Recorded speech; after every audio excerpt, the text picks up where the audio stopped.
अगर इस पूरे मामले की बात की जाए निमेश, अब तक कितनी गिरफ्तारी हो गई है और आगे इस पर पुलिस किस तरह से आगे बढ़ रही है? ठीक है, राजस्व विभाग की टीम पहुंची है, चाहे वो मोहित का घर हो या बेकरी हो, उसे अभी इस वक्त बेकरी ढाने का काम भी कुछ देर में वहां पर शुरू हो जाएगा, लेकिन अब तक कुल कितनी गिरफ्तारी इस पूरे मामले को लेकर, क्या आगे अपडेट है इस पूरे मामले में?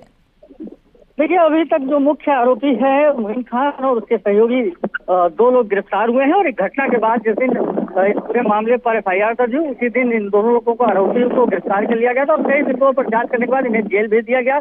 फिलहाल इस और मामले पर बारीकी से प्रशासन भी जांच कर रही है, पुलिस भी जांच कर रही है, अपने अपने स्तर पर जांच हो रही है कि कहाँ कहाँ कौन कौन लोग हैं, क्यों इस तरीके की चीजें हुई और कब तक कैसे इसको संगठन में, इसको लेकर के पुलिस विभाग ने हल्का प्रभारी से लेकर के और उस क्षेत्र के SHO तक पर कार्रवाई की और हर व्यक्ति को वहां से हटाया गया है, सस्पेंड किया गया है।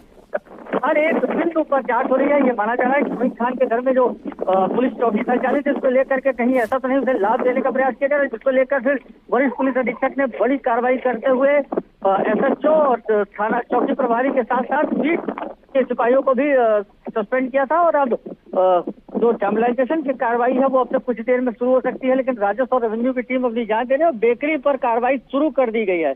आपको बता रहे हैं बेकरी पर कार्रवाई शुरू कर दी गई है, बेकरी को गिराया जाना शुरू कर दिया गया है। जी, बेकरी को गिराया जाना शुरू कर दिया गया, लेकिन मोहित कहाँ है, कुछ पता चल पाया है क्या? मोहित पुलिस की हिरासत में है। मोहित को पुलिस ने हिरासत में लेकर पहले ही जेल भर। अच्छा, मोहित सहित कितने लोग हैं कुल निमेश, मोहित सहित कितने लोग हैं? रूप से जो पुलिस की जांच है उसमें जो पीड़िता है उसके आरोप के आधार पर 2 लोगों को पुलिस ने हिरासत की है और दोनों लोगों को जेल में भेज दिया। और जो धमकी देने के मामले में उसमें कितनी ऐसी है जिन पर FIR दर्ज हुई है, जो धमकी पीड़ित परिवार को देकर आए थे? और आरोपियों की तलाश की जा रही है, उसमें 4 लोगों को आरोपित किया गया है, लेकिन अभी तक फिलहाल किसी की गिरफ्तारी की पुष्टि नहीं हो पाई है। जी बिल्कुल पुष्टि। और क्या इस वक्त बेकरी गिराने का काम शुरू हो चुका है निमेश? जी बिल्कुल, जिला प्रशासन ने बड़ी कार्रवाई करते हुए अवैध रूप से बनाई गई बेकरी पर कार्रवाई शुरू कर दी है और अब JCB के जरिए बेकरी पर बाबा का बुलडोजर चल रहा है और बुलडोजर के जरिए बेकरी को गिराया जा रहा है। ये निमेश, ये बेकरी यहाँ पर कब से यहाँ पर ये चला रहा था गैर कानूनी तरीके से? देखिए, काफी लंबे समय से बेकरी संचालित थी, जहाँ पर खाद्य विभाग की टीम ने आज जो छापेमारी की है उसके अंतर्गत कई टोस्ट हैं, इसके अलावा तमाम जो बेकरी के खाद्य सामग्री है उसका सैंपलिंग किया गया था, उसके बाद सील किया गया। उसके बाद जब और बारीकी से जांच किया गया तो पाया गया कि ये अवैध रूप से संचालित है और काफी लंबे समय से आरोपी इसको संचालन कर रहा था, जिसके बाद डेमोलाइजेशन की कार्रवाई को अंजाम दिया गया और अब डेमोलाइज किया जा रहा है। बिल्कुल, तो इस वक्त बेकरी गिराने का काम चल रहा है। मोहित की बेकरी है, बेकरी को चिन्हित किया गया, अवैध तरीके से इसे चलाया जा रहा था, लेकिन अब JCB द्वारा इसे गिराने की कार्रवाई शुरू हो गई है, यानी बुलडोजर की कार्रवाई शुरू कर दी गई है। बताया जा रहा है, निमीश भी बता रहे हैं कि वहां पर बुलडोजर की कार्रवाई शुरू कर दी है। आज सुबह से ही हमने देखा कि किस तरह से, चाहे वो मोहित का घर हो या फिर बेकरी यानी कि दुकान हो, हर जगह पर छापेमारी की गई। घर पर भी पैमाइश की जा रही है कि वहां पर भी किसी तरह से अवैध निर्माण तो नहीं किया गया। बेकरी भी पहुंची, वहां पर छापेमारी की और जब तब पता चला कि अवैध रूप से चलाया जा रहा था ये बेकरी, उसके बाद बुलडोजर यहां पर पहुंचा और अब बुलडोजर की कार्रवाई यहां पर शुरू हो गई। अब आपको बता दें, पीड़ित परिवार योगी आदित्यनाथ से मिलने पहुंचा था। उनका कहना था जिस तरह का कुकृत्य मोहित ने किया है उसकी सजा उसे मिलनी चाहिए, उस पर बुलडोजर की कार्रवाई होनी चाहिए। और अब ये बुलडोजर की कार्रवाई इस वक्त दिखाई दे रही है, पुलिस तैनात है, बेकरी खाली करा दी गई है, बुलडोजर एक्शन इस वक्त देखने को मिल रहा है। ये खबर हम आपको अयोध्या से दिखा रहे हैं। अयोध्या की खबर लगातार सुर्खियों में बनी हुई है। एसपी के नेता है मोहित और इसको लेकर भी बहुत ज्यादा राजनीति हो रही है, लेकिन राजनीति से ऊपर उस लड़की को इंसाफ दिलाना है जो इस वक्त प्रशासन कर रहा है। मुख्यमंत्री योगी आदित्यनाथ ने बताया कि किस तरह से इस पूरे मामले पर कार्रवाई हो रही है। 4 तस्वीरें हम आपको दिखा रहे हैं। बुलडोजर एक्शन हो रहा है, बेकरी पर कार्रवाई, सामान निकाला गया और पुलिस मुस्तैद दिखाई दे रही है। निमेश, अगर मुख्यमंत्री योगी आदित्यनाथ की बात की जाए, पीड़ित परिवार उनसे मिलने पहुंचा था, बुलडोजर की कार्रवाई की उन्होंने बात की थी, लेकिन सब कुछ कानून के दायरे में रहते हुए किया गया और अब पीड़ित बच्ची को इंसाफ दिलाने की कोशिश सरकार की तरफ से।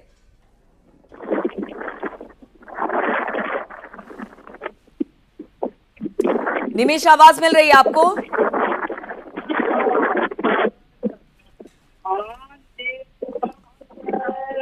हेलो, हाँ निमेश, आवाज मिल रही है आपको? मिल रही है। आप तो अपना बिल्कुल बिल्कुल निमीश, ये जानना चाहेंगे, जिस तरह से पीड़ित परिवार मुख्यमंत्री से मिला था, उन्होंने कहा था कि इस तरह से कुकृत्य करने वाले पर बुलडोजर की कार्रवाई की जाए।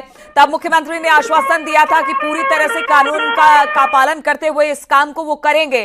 अब जब बेकरी बताया जा रहा है कि अवैध रूप से चलाई जा रही थी, यानी प्रशासन और मुख्यमंत्री योगी आदित्यनाथ ने पीड़ित परिवार को इंसाफ दिलाने में कोई कोर कसर नहीं छोड़ी है। जी बिल्कुल, जिला प्रशासन मुख्यमंत्री योगी आदित्यनाथ के नेतृत्व में हर एक बिंदु, हालांकि इस बात का भी ध्यान रखा जा रहा है कि किसी तरीके की कोई गलत कार्रवाई ना हो, इसको लेकर के जिला प्रशासन ने पहले पर जांच कराई और जब गलत कोई चीज मिली है उसी पर कार्रवाई की जा रही है। जैसे बेकरी वाले मामले पर बेकरी गलत तरीके से बनाई गई थी, बेकरी का संचालन गलत तरीके से किया जा रहा है, जिसको लेकर के कार्रवाई की गई है। रेवेन्यू और राजस्व की टीम अब उसके घर को लेकर पैमाइश कर रही है, घर को जांच तलाश रही है और ये देख रही है कि घर किस तरीके से बना है, उससे कितना वैध है, तमाम चीज बिंदुओं पर जांच करें। फिलहाल रेप पीड़िता की मां ने आरोपी के खिलाफ मुख्यमंत्री से न्याय मांगा था और जिसको लेकर मुख्यमंत्री ने स्पष्ट किया था।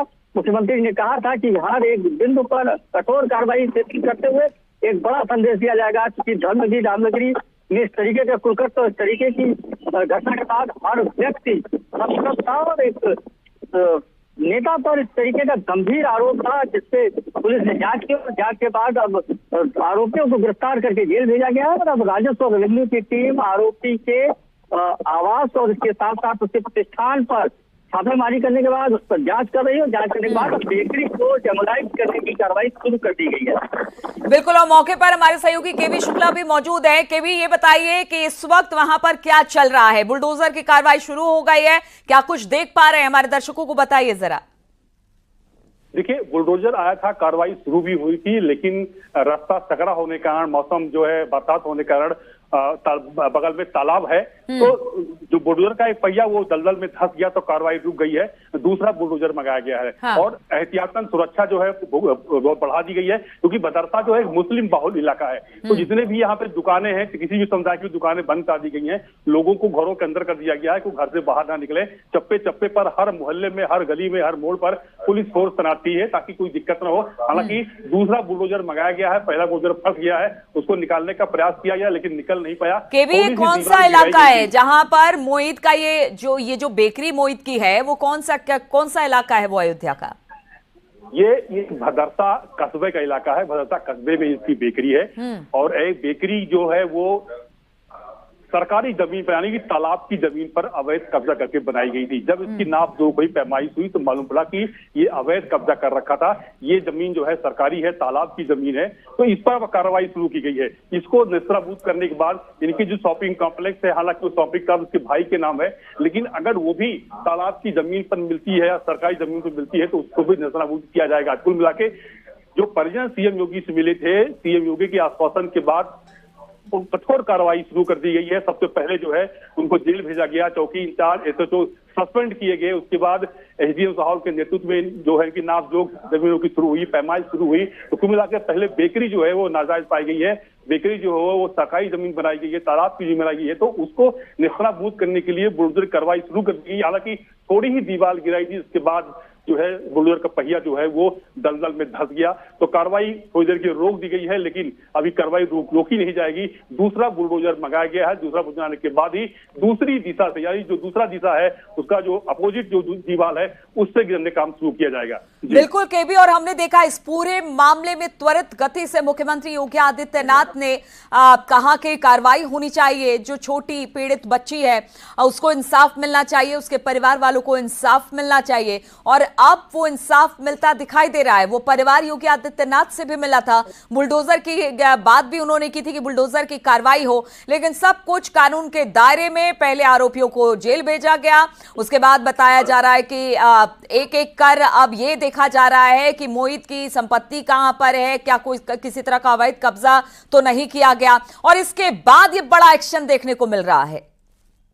जी बिल्कुल, स्टेप बाय स्टेप कार्रवाई हो रही है। पहले आरोपियों को जेल, फिर नापजोख, अब फिर गिराने काम शुरू किया रहा है। इस बीच एक नया अपडेट आया था कि जो भदरसा के जो नगर पंचायत चेयरमैन है राशिद खान, मोहम्मद राशिद खान, वो पीड़िता से मिलने के लिए जिला अस्पताल पहुंचते हैं, सुलह का दबाव बनाते हैं, पैसे का प्रलोभन भी देते हैं और ऐसा न होने पर वो जान से मारने की धमकी भी देते हैं। इसके बाद उनके खिलाफ कोतवाली नगर में FIR दर्ज होती है। हालांकि जो तीनों लोग मौके पर गए थे, तीनों फरार हैं और पुलिस टीमें गठित की गई गिरफ्तारी की। तो राशिद खान जो चेयरमैन है, जो सपा के चेयरमैन राशिद खान, वो कभी भी गिरफ्तार हो सकते हैं। उनके खिलाफ कोतवाली नगर में FIR दर्ज हुई है।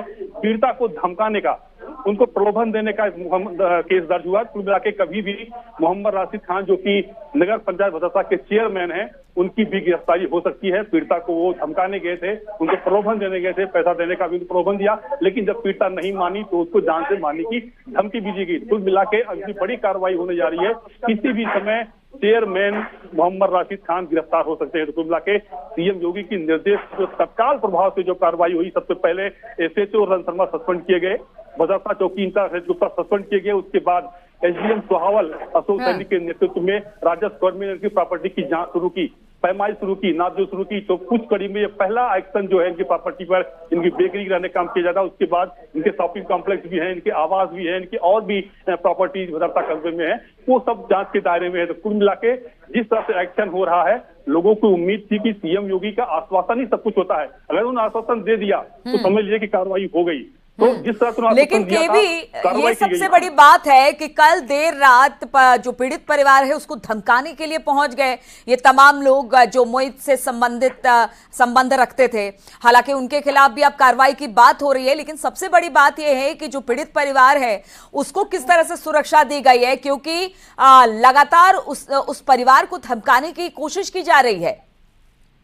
जी बिल्कुल, जिस तरह से रात में उनको धमकाने आया, उसके बाद जिला अस्पताल में सुरक्षा बढ़ा दी गई है। अभी थोड़ी देर पहले जो है मत्स्य राज्य मंत्री जो है संजय निषाद भी पीड़िता से मुलाकात की है, सारी आश्वासन दिए कार्रवाई की, कार्रवाई हो भी रही है। तो कुल मिला के जिला अस्पताल में जहां पर बच्ची भर्ती है, जहां पर उसका इलाज चल रहा है, तो वहां पर सुरक्षा बढ़ा दी गई है कि कोई ऐसा पुरुष, कोई ऐसा आदमी अब वहां पर नहीं जा पाएगा। और उसको यही नहीं, अब उसको प्राइवेट वार्ड में शिफ्ट करने की कोशिश की जा रही है। हालांकि जिस तरह से उसको पहले जनरल वार्ड में रखा गया था, तो लापरवाही यही सामने आई थी कि एक रेप पीड़िता को जो कि प्रेग्नेंट है, उसको जनरल वार्ड में रखा गया, जहां पर सैकड़ों जो है वहां पर मरीज भर्ती हैं, उनके बीच उसको रखा गया। ये सबसे बड़ी लापरवाही थी।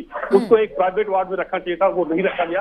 अब जब धमकाने वाला मामला सामने आया है, तब उसको अब एक प्राइवेट वार्ड में शिफ्ट करने का प्रयास किया जा रहा है। इसी बीच संजय निषाद भी आज पहुंचे हैं, उनसे मुलाकात की है, हर आर्थिक संभव मदद करने की कोशिश की जा रही है, क्योंकि निषाद समुदाय की है। इसीलिए विधायक अभय सिंह ने भी अपनी ही पार्टी पर सवाल उठाया था कि जो पीडीए का नारा देते हैं, क्या निषाद पीडीए में नहीं आता है?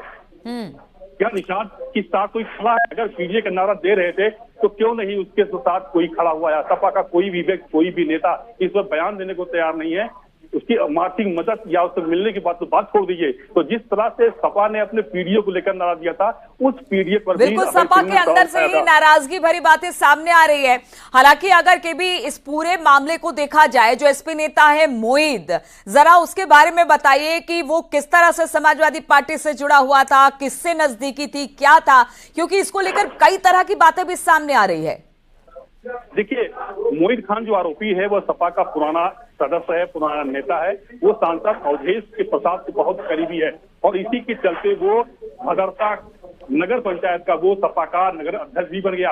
इस समय वो पद पर है और सबसे बड़ी बात है कि अभी तक सपा ने उसको पद से हटाया तक नहीं है। कोई कार्रवाई सपा की तरफ से नहीं हुई है कि उसको सपा के नगर अध्यक्ष पद से हटाया गया हो। तो सपा ने अपनी तरफ से कोई कार्रवाई नहीं की। इसके साथ ही भदरसा नगर में जो कस्बे में है, उसकी बहुत सी प्रॉपर्टी है, काफी रसूखदार आदमी माना जाता है वो। जैसा कि अभय सिंह ने बताया था, वहां बातें खुलकर आई थी कि भदरसा कस्बे में और ढेर सारी बच्चियों से भी इस तरह के दुष्कर्म किए गए हैं।